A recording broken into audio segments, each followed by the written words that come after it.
Chapter 16, The Pine Tree. Roz was in no hurry to leave the tree.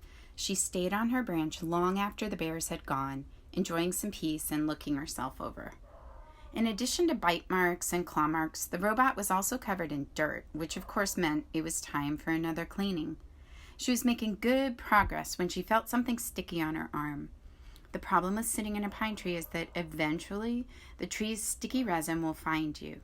It always does, and it found Roz. The robot scrubbed and scraped at the resin, and soon her fingers were completely coated in the sticky stuff. Then it was all over her arms and her legs and her torso, and things were about to get even messier. A robin swooped into the tree and began screeching and fluttering around Roz. The bird had recently finished building herself a new nest. It was a little work of art, a delicate basket woven from grass and twigs and feathers, and it was right above the robot's head. "Screech, screech," said the robin. "I do not understand you, Robin," said the robot. The robin continued screeching and fluttering, and then splat! She splattered her droppings across the robot's face. This bird was serious, so Roz scooted away farther out on the branch until she heard a quick, sharp crack. Before Roz knew what was happening, the tree branch snapped under her weight, and she went crashing to the forest floor. She hit the ground hard and lay there as broken branches and pine cones and needles showered down on top of her. There was another splat, and then quiet returned to the forest. Chapter 17, The Camouflaged Insect. Roz was a mess. She lay under the tree covered in a heap of broken branches and pine cones and needles. She still hadn't removed the sticky resin from her body, and then there were the bird droppings. She was about to get up and give herself a rigorous cleaning when she noticed a peculiar twig. The twig was moving. It was crawling along one of the broken branches on the ground. With a gentle touch, the robot picked up the twig. "Hello, stick insect. My name is Roz. You are very well camouflaged." The stick insect's body was long and thin. He had the same shape and colors and markings as a real twig. But if you look closely, you just might see two tiny eyes and two spindly antennae. The insect didn't make a sound and sat perfectly still as the robot. The two of them sat still and silently stared at each other for a while. "Thank you, stick insect," said Roz, as she placed him back where she found him. "You have taught me an important lesson. I can see how camouflage helps you survive. Perhaps it could help me survive also." Chapter 18, The Camouflaged Robot. As you know, reader, Roz had always liked to keep herself as clean as possible, but her desire to stay alive was stronger than her desire to stay clean, and our robot decided it was time she got dirty. Roz was going to camouflage herself. She'd gotten the idea from the stick insect, but Roz quickly realized that camouflaging herself as a twig was out of the question. No, the robot would have to blend into the landscape itself. She began by smearing handfuls of thick mud over her entire body. Then she plucked ferns and grasses from the ground and sank their roots into her new muddy coating.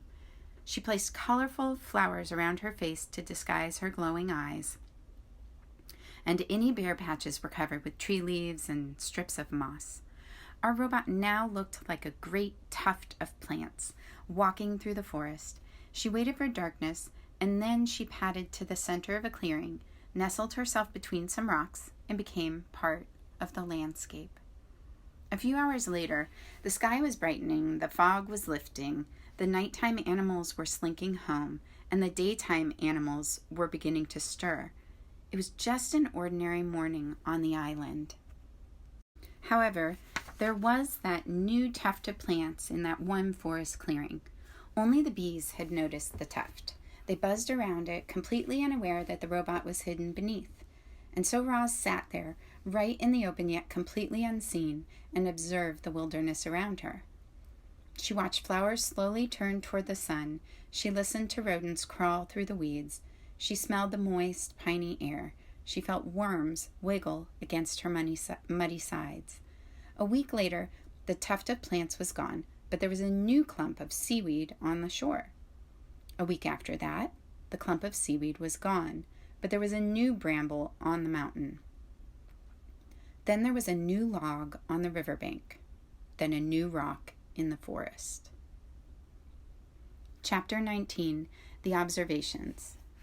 Clouds scudded through the sky, spiders spun intricate webs, berries beckoned to hungry mouths, foxes stalked hares, mushrooms rose up from the leaf litter, turtles plopped into ponds, moss spread across the tree roots, vultures hunched over carcasses, ocean waves beat against the coastline, tadpoles became frogs, caterpillars became butterflies.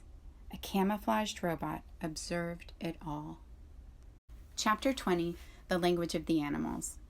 It started with the birds. They had always been skittish when the robot was near. They would stare and screech and then scatter. But now that Roz was camouflaged, she could secretly observe their normal behavior right up close. Roz noticed chickadees fluttering through the same flowers and singing the same song every morning. She noticed a lark who swooped down to the same rock and sang the same song every afternoon.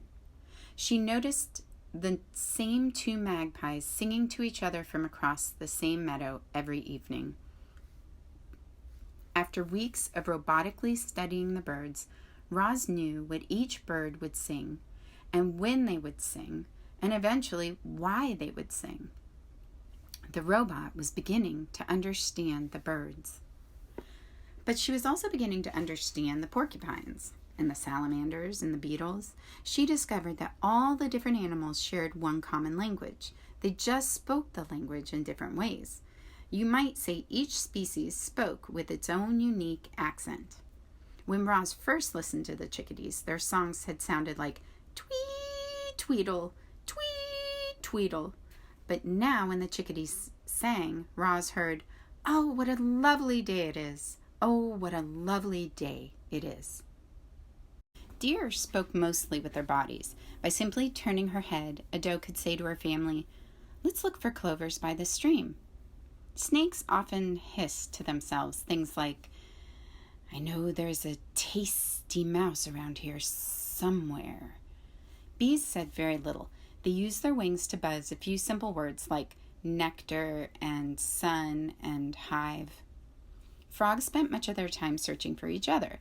One would croak, "Where are you? I can't see you." And then another would reply, "I'm over here. Follow my voice." When Roz first stomped across the island, the animal squawks and growls and chirps had sounded like nothing more than meaningless noises. But she no longer heard animal noises. Now she heard animal words. Chapter 21, The Introduction. There was an hour each morning in the dim light of dawn when all the island animals were safe. You see, long ago they had agreed not to hunt or harm one another during that hour.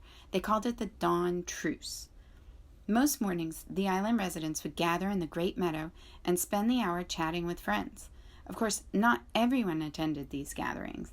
The bears had never made an appearance, and the vultures just circled high above.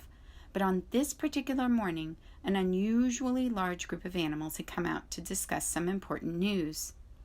"Settle down, everyone. I have something to say," Swooper the owl hooted across the crowd from the lowest branch of a dead tree. "Last night I saw a mysterious creature right here in the great meadow. It seemed to be covered in grass, so I couldn't get a good look at it, but I think it may have been a monster."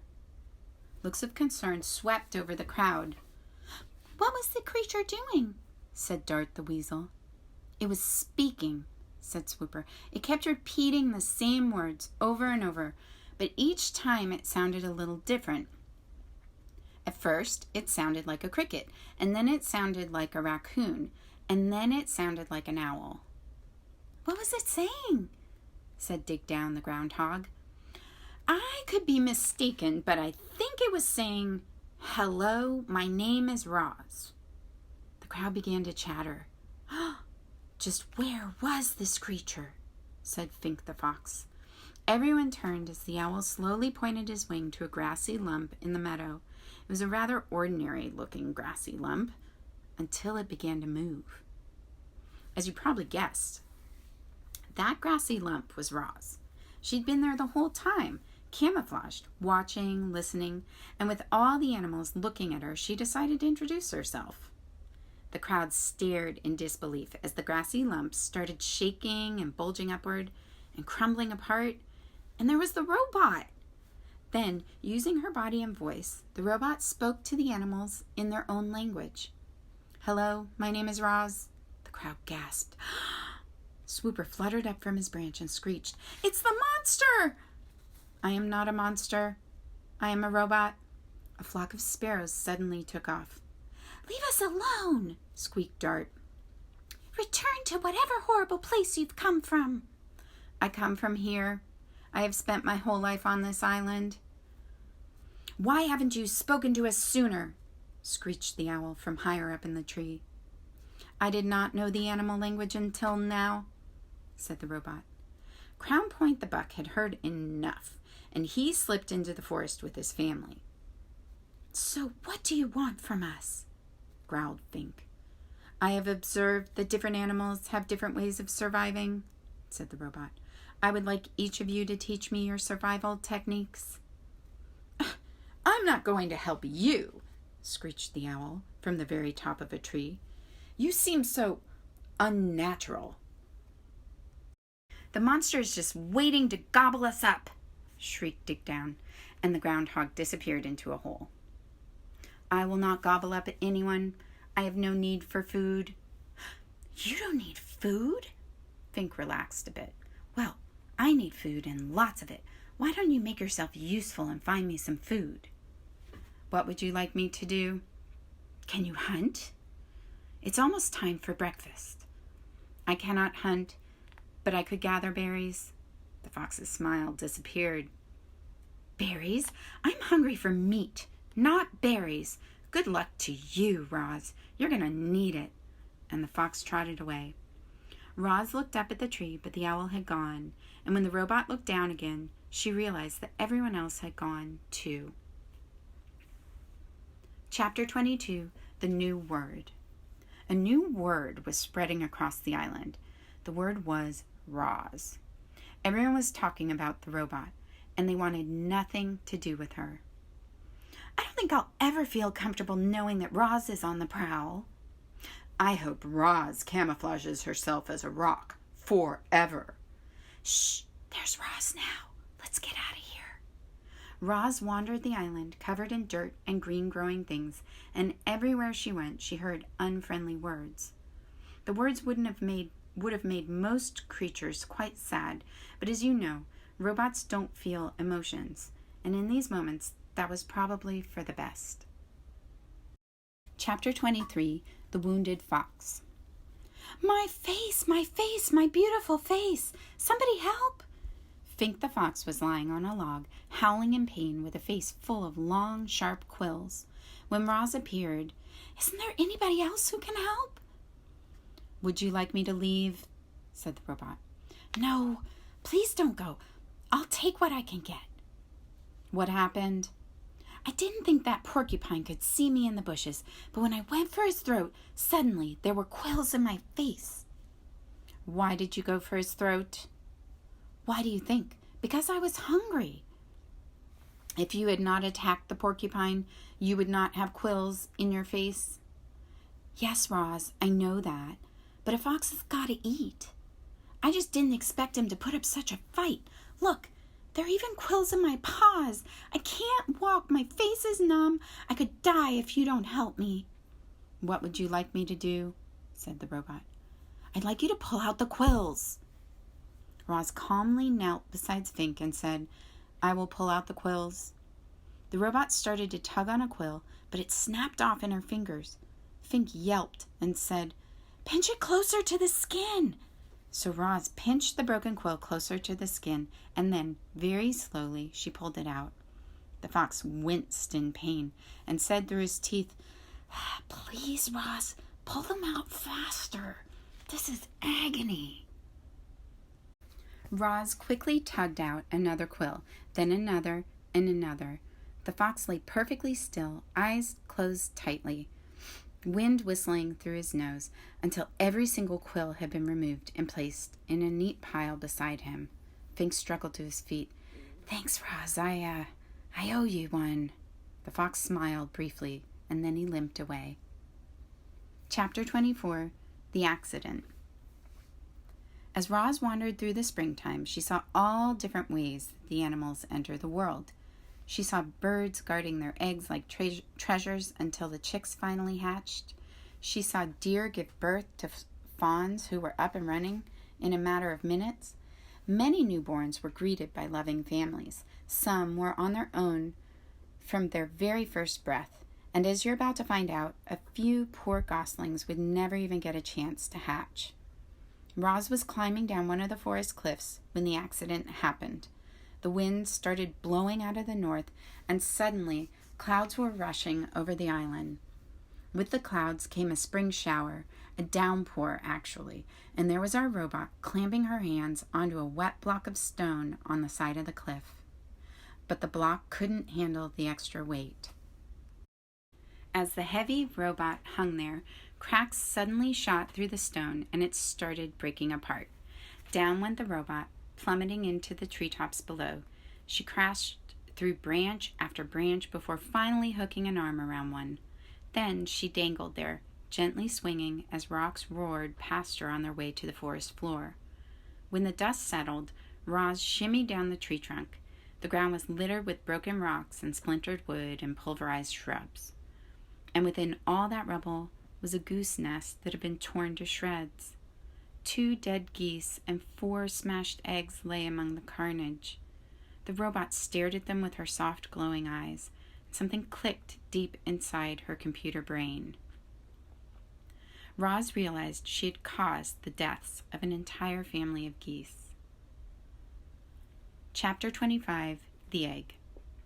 As Roz stood in the rain, staring down at those poor, lifeless geese, her sensitive ears detected a faint peeping sound coming from somewhere nearby. She followed the peeps over to a clump of wet leaves on the ground. And when she peeled back the leaves, she discovered a single perfect goose egg sunk in the mud. "Mama, Mama," peeped a tiny muffled voice from within the egg. The robot gently cradled the fragile thing in her hand. Without a family, the unhatched gosling inside would surely die. Roz knew that some animals had to die for others to live, that this was how the wilderness worked. But would she allow her accident to cause the death of yet another gosling? After a moment, the robot started to walk.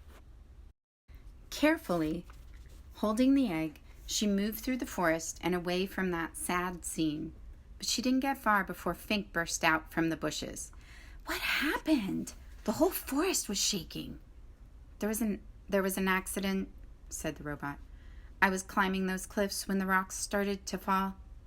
"You should be more careful," said Fink as he checked out the robot's new scrapes and dents. "I'll need your help if I ever have more porcupine trouble." "I will be more careful." "What do you have there?" said Fink, looking up at Roz's hands. "A goose egg." "Oh, I love goose eggs. Can I eat it?" "No." "Please?" "No." "Why do you want it? I thought you didn't eat food." "You may not have this egg, Fink." The fox sighed. He scratched his chin, and then he started sniffing the breeze. His nose had found the scent of the dead geese. "You can keep your egg," he said as he trotted toward the cliffs. "I smell something better." The robot walked on through the misty forest for a long time until she was standing beneath a sprawling oak tree. Roz placed the egg on a pad of moss. Then she snatched grass and twigs from the ground and delicately wove them together to make a little nest. She placed the egg inside the nest, placed the nest on her flat shoulder, and climbed up into the branches.